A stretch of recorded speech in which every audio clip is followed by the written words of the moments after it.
तो हेलो दोस्तों, आज की डिफेंस वीडियो में बात करेंगे कि क्या made in India fighter jet यानी कि तेजस मार्क 1 मार्क 2 का और जो टेडबीएफ है वो भारतीय वायुसेना और भारतीय नौसेना की जो ज़रूरत है उनको पूरा कर पाएंगे। इसके अलावा भारतीय वायुसेना और नौसेना को टेक्नोलॉजिकल एडवांस दिला पाएंगे या नहीं दिला पाएंगे, इसी के बारे में डिटेल से बताने वाला हूँ। तो नए हो तो प्लीज़ मेरे डिफेंस चैनल को सब्सक्राइब करें, बेल आइकन दबाना ना भूलें। तो आज की डिफेंस अपडेट शुरू करते हैं। तो अभी फिलहाल भारतीय वायुसेना को 42 स्क्वाड्रन की ज़रूरत है अगर चाइना पाकिस्तान के साथ टू फ्रंट वॉर होता है तो। इसके अलावा भारतीय वायुसेना के जो पुराने मिग-21 है उसको रिप्लेसमेंट करना चालू है। इसके अलावा आने वाले कुछ टाइम में मिराज 2000 और स्पेक्टर जगुआर को भी रिप्लेस कर दिया जाएगा। इसके अलावा भारतीय नौसेना को अपने अपकमिंग एयरक्राफ्ट कैरियर यानी कि आईएनएस विक्रांत के लिए 57 फाइटर जेट की ज़रूरत है। तो भारतीय वायुसेना के जो अपकमिंग फाइटर जेट यानी कि टेडबीएफ, अमका और जो तेजस मार्क 2 होंगी वो क्या इन फाइटर जेट को बड़ी ही अच्छी तरीके से रिप्लेस करेंगे और भारतीय वायुसेना को टेक्नोलॉजिकल एडवांस दिला पाएंगे या नहीं दिला पाएंगे। तो सबसे पहले शुरुआत भारतीय नौसेना की ओर से करते हैं। तो भारतीय नौसेना twin engine deck based fighter यानी कि टेडबीएफ को खरीदना चाहती है और भारतीय नौसेना के जो दूसरे एयरक्राफ्ट कैरियर यानी कि आईएनएस विक्रांत से ऑपरेट करना भी चाहती है।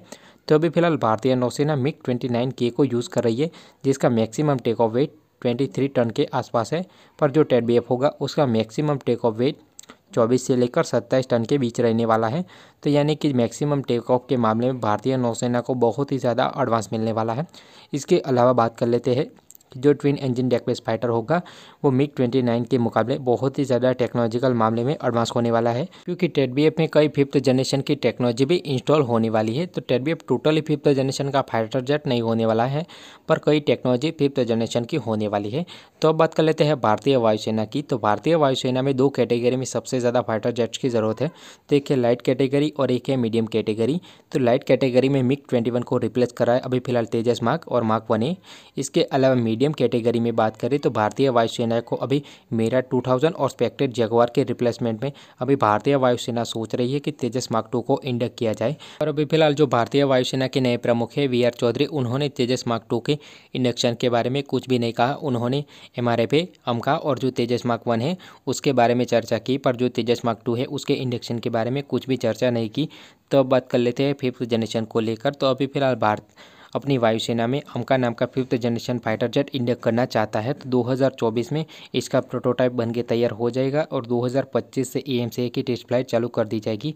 और संभवत यह है कि 2027 से भारतीय वायुसेना को एएमसीए फाइटर जेट मिलना चालू हो जाएगा। तो 5th जनरेशन के मामले में तो एएमसीए किसी को भी पछाड़ सकता है, क्योंकि उसमें कई उन्नत टेक्नोलॉजी, इसके अलावा 6th जनरेशन की टेक्नोलॉजी भी इंस्टॉल होने वाली है। तो ऑल ओवर जो made in India fighter jet होगी वो भारतीय वायुसेना और नौसेना की जितनी भी ज़रूरत है उनको बड़ी ही अच्छी तरीके से फुलफिल करने वाले हैं, क्योंकि वो टेक्नोलॉजिकल बहुत ही ज़्यादा एडवांस होने वाले हैं। इसके अलावा कई और देशों को भी इन फाइटर जेट को एक्सपोर्ट भी किया जा सकता है। तो अगर आपको इन्फॉर्मेटिव वीडियो अच्छा लगे please subscribe my channel. Thank you for watching.